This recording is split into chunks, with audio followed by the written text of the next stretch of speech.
রাস্তায় পড়ে যারা মার খেয়েছে, যারা গুলিবিদ্ধ হয়েছে, তারা সকলে আমার সন্তান। আপনারা সবাই নেমে আসুন।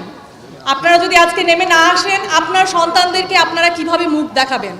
আপনারা কিভাবে তাদেরকে শেখাবেন যে অন্যায় করবে না, অন্যায়ের প্রতিবাদ করবে? আপনাদের সবাইকে, প্রত্যেককে অন্যায়ের প্রতিবাদ করতে হবে। যা যা অন্যায় আমাদের উপর হচ্ছে, আমরা আজকে ঠিকভাবে রাস্তায় বেরোতে পারছি না, আমাদের মোবাইল দেখবে কিনা সেই ভয়ে আতঙ্কিত হয়ে আছি। আমার সন্তানকে আমি বাসা থেকে বের করছি না, কতদিন হলো, সে ছাদে যেতে পারছে না, কেন পারছে না? আমি এই প্রশ্নের জবাব চাই। আমি আমার সন্তানকে নিয়ে পার্কে যেতে চাই, আমি আমার সন্তানকে নিয়ে আমার ক্যাম্পাসের পথে পথে হাঁটতে চাই। আমি কেন পারছি না? আমি এই গুলির ভয় চাই না, আমাকে ধরে নিয়ে যাবে, আমাকে গ্রেফতার করে নিয়ে যাবে, এই ভয়ে আতঙ্কিত থাকতে চাই না। আপনারা সবাই নেমে আসুন। আপনারা এতদিনে আপনারা দেখে ফেলেছেন যে একত্রিত হলে সেটার জোর আসলে কত।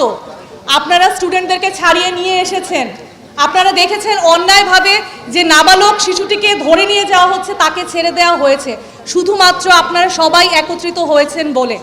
আপনারা সবাই বেরিয়ে আসুন, রাস্তা থেকে, ঘর থেকে রাস্তায় নেমে আসুন। আপনারা সবাই মুঠিবদ্ধ হন, একসাথে আপনারা একত্রিত হন, মুঠিবদ্ধ করুন। আপনারা আপনাদের প্রতি যত অন্যায় হয়েছে সেগুলোর দাবি আপনাদের অধিকার আদায়ের দাবি নিয়ে নেমে আসুন রাস্তায়। আপনারা আপনাদের প্রত্যেকের এইখানে যতভাবে অন্যায়, শোষণ, দমন, পীড়ন যা যা হচ্ছে সেগুলো সব কিছুর বিচার আমরা চাই। আমরা চাই একটা নিরাপদ পৃথিবী আমাদের সন্তানদের জন্য। ধন্যবাদ।